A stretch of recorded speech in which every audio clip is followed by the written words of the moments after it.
Good morning students. इससे पहले lecture में हम लोग बैक्टीरिया के बारे में बात कर रहे थे।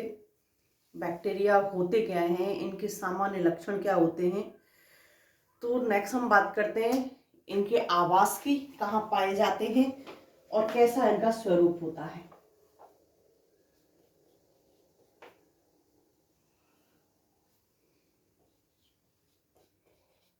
आवास व स्वरूप।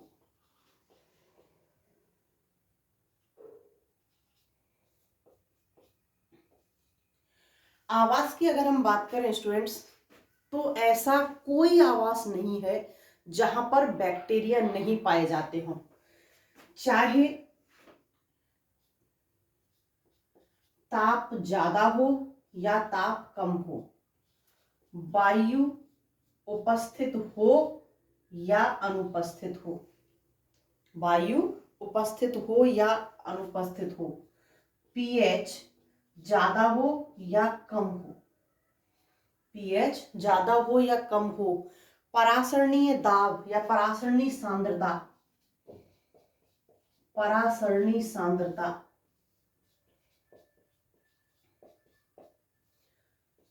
चाहे कम हो, कितनी भी कम हो परासरणीय सांद्रता,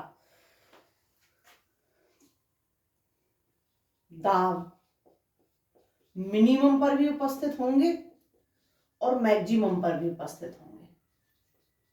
मैक्सिमम हो या फिर कहें कि अधिक हो, मैक्सिमम ना कह करके अधिक हो,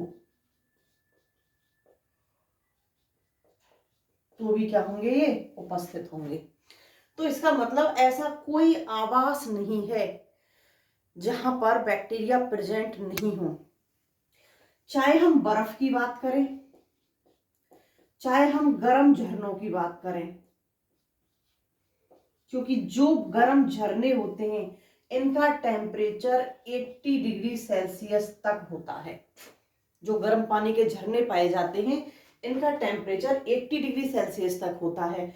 और बर्फ की बात करें तो यहाँ -190 डिग्री सेल्सियस, माइनस बर्फ तो 4 डिग्री सेल्सियस पर ही जम जाती है, तो ये तो इससे भी आगे का टेम्परेचर बर्फ जो होती है वो किस पर होती है, 4 डिग्री सेल्सियस, बट ये -190 डिग्री सेल्सियस में भी उपस्थित होंगे।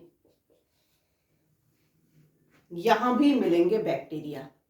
तो इसका मतलब इनकी जो रेंज है वो रेंज बहुत है, बहुत अधिक है। बहुत कम टेम्परेचर को भी सहन कर सकते हैं, बहुत अधिक टेम्परेचर को भी सहन कर सकते हैं। पीएच कितनी भी कम हो, चाहे कितनी भी एसिडिक हो, चाहे कितनी भी बेसिक हो, परासरणीय सांद्रता कितनी भी कम हो जाए वहां भी प्रेजेंट होंगे। वायु है तो भी है और नहीं है तो भी है, क्योंकि इनमें ऑक्सी और अनऑक्सी दोनों प्रकार का श्वसन पाया जाता है। टेम्परेचर बात हो ही गई। दाब अगर बहुत कम हो जाए तो भी प्रेजेंट होंगे और बहुत अधिक हो जाए तो भी प्रेजेंट होंगे। तो ऐसी कौन सी जगह है जहां ये नहीं पाए जाते, सभी जगह तो मिल रहे। तो देखिए, अगर इनकी अनुपस्थिति की हम बात करें तो जो ज्वालामुखी का मुंह होता है, ज्वालामुखी वोल्केनो को इस प्रकार से शो करते हैं, यहीं से तो निकलता दिखाते हैं लावा को। तो ये वाला जो चीज होती है यहां पर क्या होते हैं, एब्सेंट। जो माउथ जो होता है ज्वालामुखी का वहां पर एब्सेंट होंगे। प्लांट और ह्यूमन, या फिर कहें एनिमल, ह्यूमन ना कह के एनिमल के जो स्राव होते हैं इन स्राव में एब्सेंट होंगे। प्लांट के स्राव की बात करें, प्लांट के हार्मोन है, प्लांट हार्मोन्स हैं, hormones auxin, gibberellin, cytokinin, abscisic अम्ल, इथाइलिन, इन सब में क्या होंगे, एब्सेंट। एनिमल स्राव, एनिमल स्राव में हम बात करें किसी भी प्रकार के हार्मोन्स, वहां पर बैक्टीरिया एब्सेंट होते हैं। हमारे आंसू, इनके अंदर किसी भी प्रकार का कोई बैक्टीरिया नहीं मिलता है, तो यहाँ पर केवल एब्सेंट होते हैं। बाकी ऐसी कोई जगह नहीं है जहां पर बैक्टीरिया एब्सेंट हो, बाकी सभी जगह कहाँ होते हैं, ये प्रेजेंट होते हैं। स्वरूप की बात करें तो स्वरूप कैसा होता है इनका, सरल। संरचना, स्वरूप का मतलब किससे लेते हैं हम, संरचना से। संरचना कैसी होती है? सरल होती है। होते कैसे हैं? यूनिसेल्यूलर। यूनिसेल्यूलर, तो संरचना इनकी सरल होती है, यूनिसेल्यूलर होते हैं। बात करें हम इनके आकार की, आकार क्या होता है इनका, किस आकार के पाए जाते हैं? आकार की, तो यहां इनका जो हम आकार लेते हैं, बैक्टीरिया का जो आकार हम नापते हैं वो नापते हैं हम माइक्रोन में। बैक्टीरिया का आकार माइक्रोन के अंदर हम नापते हैं इसकी साइज को। जो जीवाणु गोलाकार होते हैं, क्योंकि दो प्रकार के पाए जाते हैं, गोलाकार पाए जाते हैं और छनाकार पाए जाते हैं। गोलाकार का तो हम क्या देखेंगे? व्यास। और छनाकार की क्या देखेंगे? लंबाई और चौड़ाई। तभी तो छनाकार की का आकार का पता चलेगा हमको। तो जो गोलाकार जीवाणु पाए जाते हैं वो सामान्यतः 0.5 से लेकर के 2.5 माइक्रोन के पाए जाते हैं। इनकी जो रेंज पाई जाती है वो 0.5 से लेकर के 2.5 माइक्रोन पाई जाती है। लेकिन जो बैसिलस होते हैं, जो छणाकार होते हैं, इन छणाकार की 0.3 से 15 माइक्रोन तो ये लंबे होते हैं। 0.3 से 15 माइक्रोन तो इनकी लंबाई पाई जाती है और 0.2 से 2.5 माइक्रोन इनकी चौड़ाई पाई जाती है। तो ये इनको छणाकार भी कहते हैं, इनको दंडाकार भी कहते हैं, इनको दंडाणु भी कहते हैं। तो इनको दोनों में से किसी नाम से हम जान सकते हैं। सबसे छोटा बैक्टीरिया कौन सा है?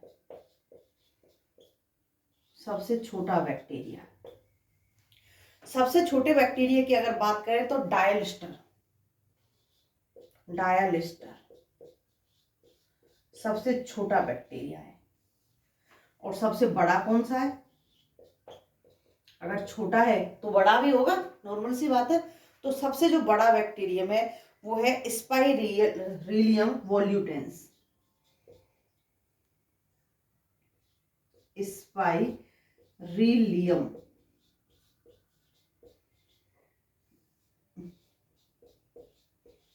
वोल्यूटेंस,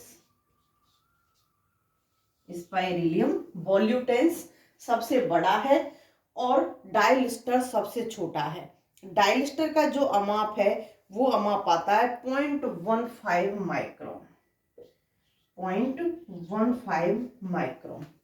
तो हमने यहाँ 0.5 से स्टार्ट किया था, तो इससे भी छोटे माइक्रोन वो इसका अमाप होता है। बात करें स्पाइरीलियम वोल्यूटेंस की, तो स्पाइरीलियम वोल्यूटेंस 15 माइक्रोन तो लंबा होता है। इतनी तो इसकी लंबाई पाई जाती है और 1.5 माइक्रोन इसकी चौड़ाई पाई जाती है।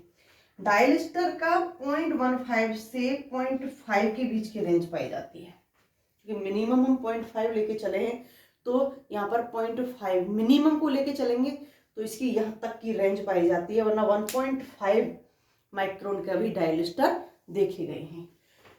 तो ये तो रही इनके आकार की बात कि किस आकार के ये पाए जाते हैं।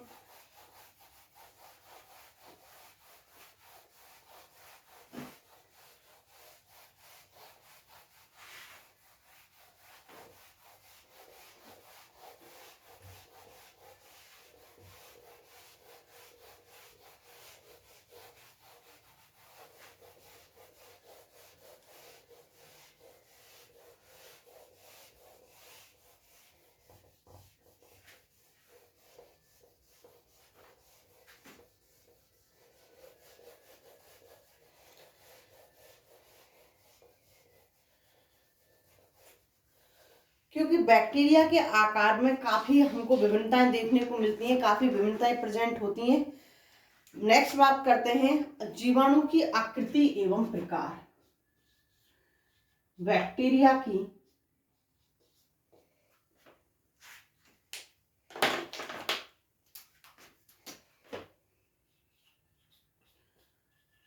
आकृति एवं प्रकार। बैक्टीरिया किस आकृति के पाए जाते हैं, किस प्रकार के होते हैं? तो यहाँ जितनी भी बैक्टीरिया की आकृतियां हैं, आकृतियों के आधार पर, यहाँ इनकी आकृति के आधार पर इनको निम्न भागों में बांटा गया है, निम्न ग्रुप में विभाजित किया गया है, निम्न ग्रुप में इनको विभाजित किया है।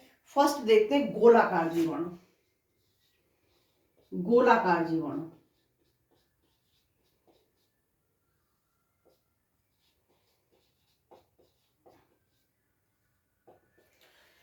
जो गोलाकार जीवाणु पाए जाते हैं, साइज हमको पता है किस आकार के पाए जाते हैं। इनका व्यास क्या पाया जाता है, इनका व्यास पाया जाता है 0.5 से लेकर के 2.5 माइक्रोन, ये व्यास देखा है हमने। तो ये इस रेंज का इनका व्यास पाया जाता है। इनका अगर ग्रुप में प्रेजेंट है ये, तो ग्रुप में बोलेंगे इनको हम कोकाई, ग्रुप में प्रेजेंट है तो कोकाई बोलेंगे। अगर एक उपस्थित है तो उसको हम क्या बोलेंगे, कोकस। अगर एक बैक्टीरिया उपस्थित है तो वो कोकस कहलाता है, और अगर ग्रुप में प्रेजेंट है तो वो क्या कहलाएगा, कोकाई कहलाएगा।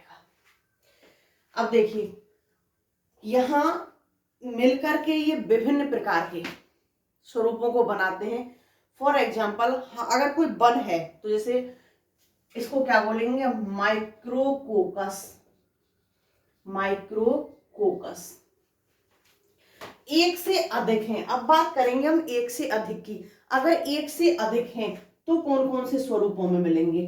अगर दो बैक्टीरिया हैं, दो बैक्टीरिया हैं और दो बैक्टीरिया क्या है, आपस में प्रेजेंट हैं, तो उनको क्या बोलेंगे फिर हम, डिप्लोकोकस, या फिर कहें डिप्लोकोकाई, क्योंकि दो को हम क्या लेके चल रहे हैं, डिप्लोकोकाई। एक बैक्टीरिया ये है और इसके साथ में क्या हुआ, दूसरा आकर के ये जुड़ गया, तो ये क्या कहलाते हैं, डिप्लोकोकाई कहलाते हैं। जैसे diplococcus pneumoniae, for example diplococcus pneumoniae, ये क्या है, डिप्लोकोकाई है। दो जुड़े हुए होते हैं, दो बैक्टीरिया सेल क्या होती हैं, आपस में जुड़ी हुई होती हैं। स्ट्रेप्टोकोकाई, स्ट्रेप्टोकोकाई,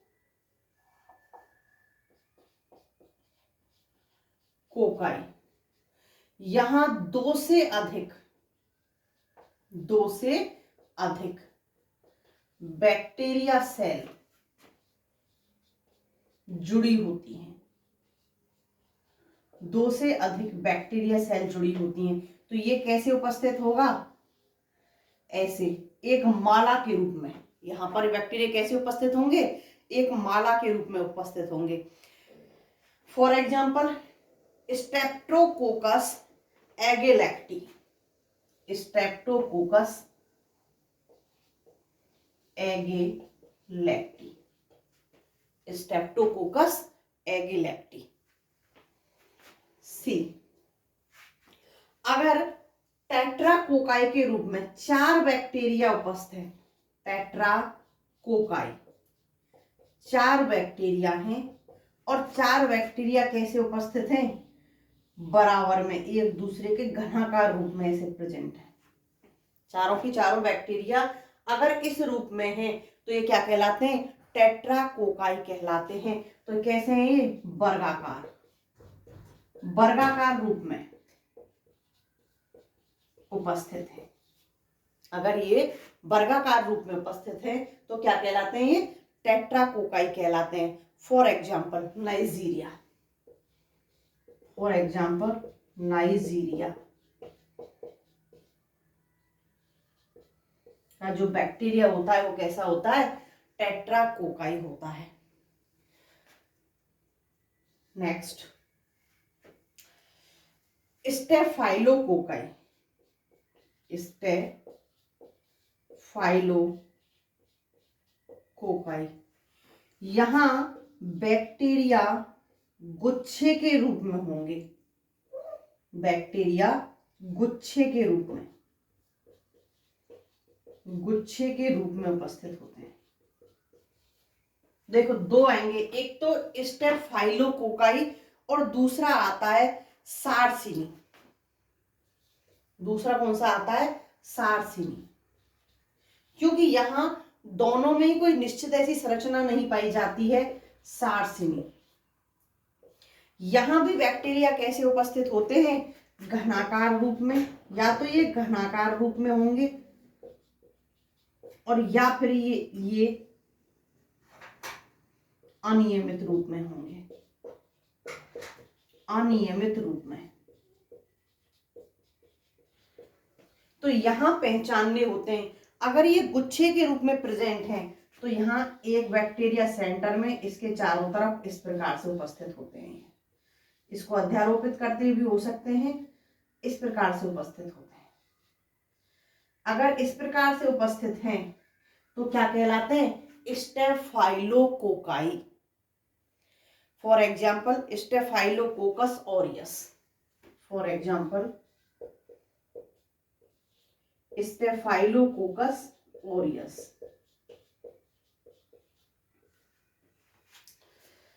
सारसिनी में घनाकार रूप में होंगे, या तो घनाकार ऐसे होते हैं,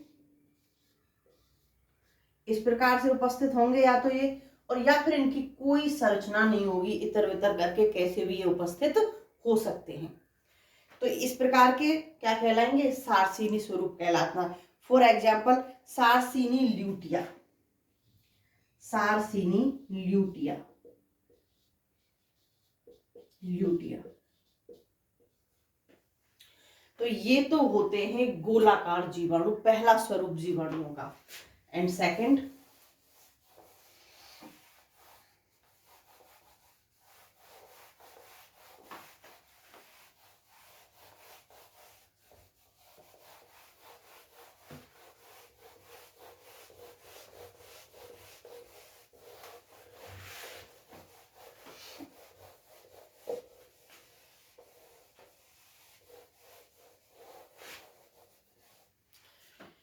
सेकंड बात करते हैं हम बैसिलस बैक्टीरिया।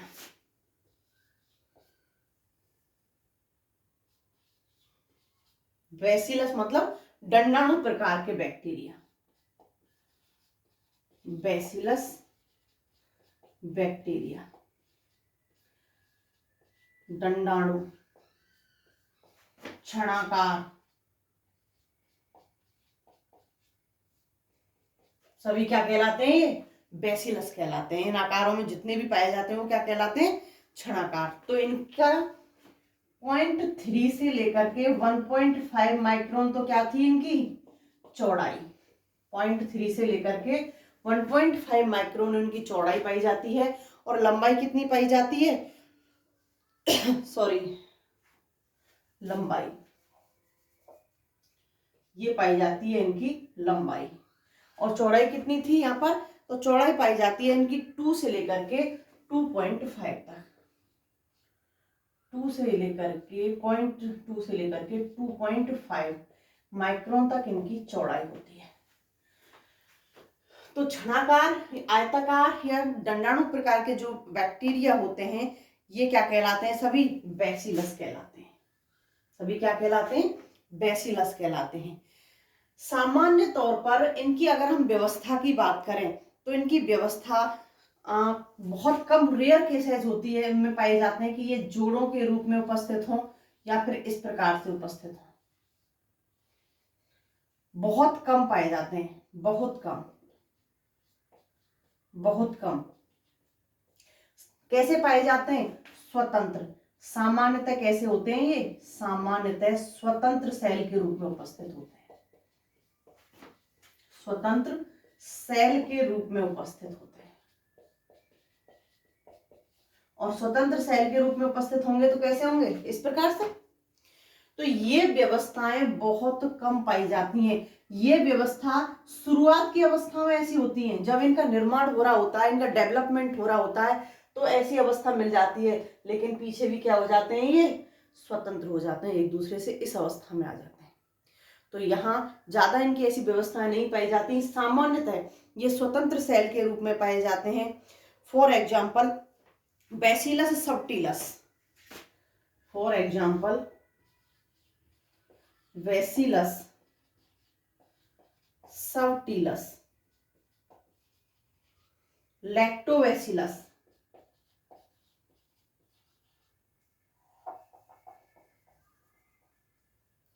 लैक्टोबैसिलस। किसके एग्जाम्पल हैं? सारे सारे बैसिलस बैक्टीरिया के। नेक्स्ट बात करते हैं हम हेलिकल या स्पाइरल बैक्टीरिया। हेलिकल या स्पाइरल बैक्टीरिया। हेलिकल को कुंडलित या सर्पिल, कुंडलित या सर्पिल बैक्टीरिया। तो कैसे पाएंगे? या तो कुंडलित रूप से ऐसे मिलेंगे या फिर सर्पिल आकार में मिलेंगे। तो यहां किसी भी रूप में ये बैक्टीरिया प्रेजेंट हो सकते हैं, दोनों रूपों में से, कुंडलित या सर्पिल आकार में। इनको सामान्य तौर पर क्या कहते हैं हम? स्पाइरिलम, स्पाइरिलम कहते हैं।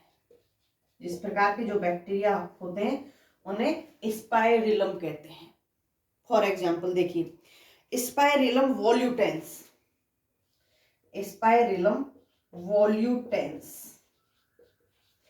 स्पाइरिलम अगर आगे लगा हुआ है तो हमको पता है कैसा है ये, या तो सर्पिलाकार है या फिर कुंडलित है, दोनों में से किसी भी रूप में हो सकता है। स्पाइरिलम माइनस, माइनस, तो इनके नाम से ही पता चल जाता है कि बैक्टीरिया किस स्वरूप का है या फिर कहें किस आकृति का है, क्योंकि इस प्रकार के बैक्टीरिया में नाम के आगे क्या लगेगा? स्पाइरिलम। विब्रियो, विब्रियो, विब्रियो को क्या बोलते हैं? यहां इस प्रकार के जो पाए जाते हैं ये पाए जाते हैं कोमा आकार के, कोमा आकार के। कोमा कैसा होता है? ऐसा होता है नहीं, क्वेश्चन मार्क है। कोमा ऐसा होता है, ऐसे तो लगाते हैं हिंदी में कोमा। तो ये कोमा आकार के पाए जाते हैं। ऊपर गांठ टाइप की होती है, ऊपर का भाग चौड़ा होता है, नीचे जो भाग होता है वो कैसा होता है? पतला होता है। इनकी जो लंबाई पाई जाती है वो 10 माइक्रोन पाई जाती है। इनकी जो लंबाई पाई जाती है वो तो 10 माइक्रोन पाई जाती है, और जो चौड़ाई पाई जाती है वो 1.5 से लेकर 1.7 माइक्रोन पाई जाती है। 1.5 से लेकर के 1.7 माइक्रोन इनकी लंबाई चौड़ाई पाई जाती है। फॉर एग्जाम्पल बात करें ये, क्योंकि इनके अंदर कसाभिका उपस्थित है, कसाभिका उपस्थित है, कसाभिका उपस्थित होती हैं। कसाभिका एक भी हो सकती है, दो भी हो सकती हैं, गुच्छों में भी हो सकती हैं। तो कैसी होती हैं? यहाँ सामान्य तौर पर एक कसाभिका पाई जाती है, सामान्य तौर पर यहाँ एक ही कसाभिका पाई जाती है। Vibrio cholerae for example,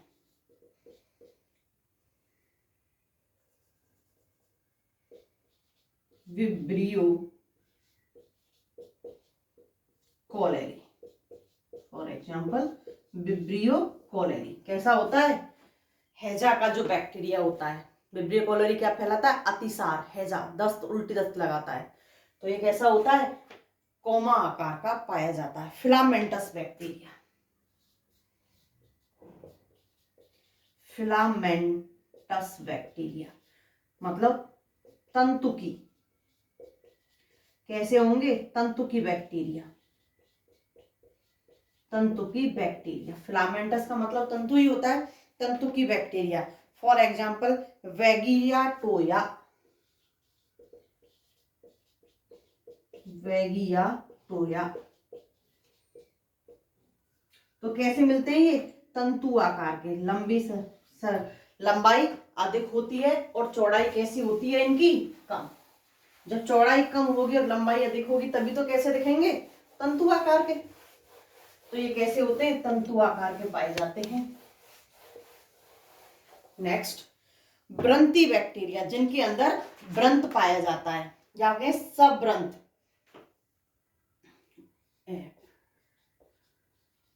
सव्रंत bacteria.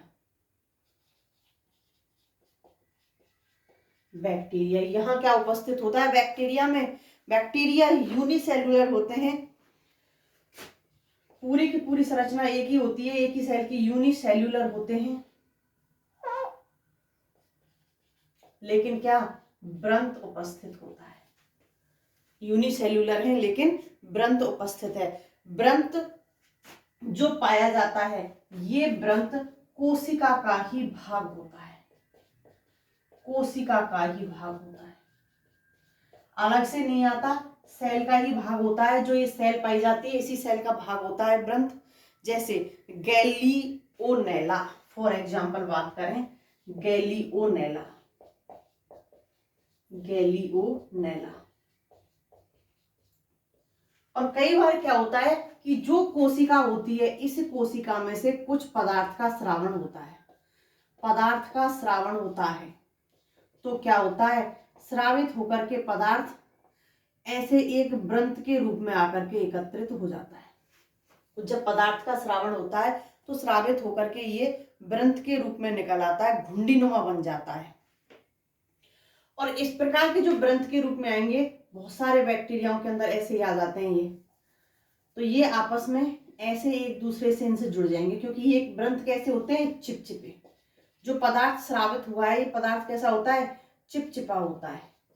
तो यहाँ पर एक दूसरे से ऐसे जुड़ करके क्या संरचना बना लेते हैं, ये गुलाब जैसी संरचना बना लेते हैं। जैसे गुलाब होता है, गुलाब के समान संरचना बना लेते हैं। आपस में बहुत सारे बैक्टीरिया जुड़ जाते हैं यहाँ पर।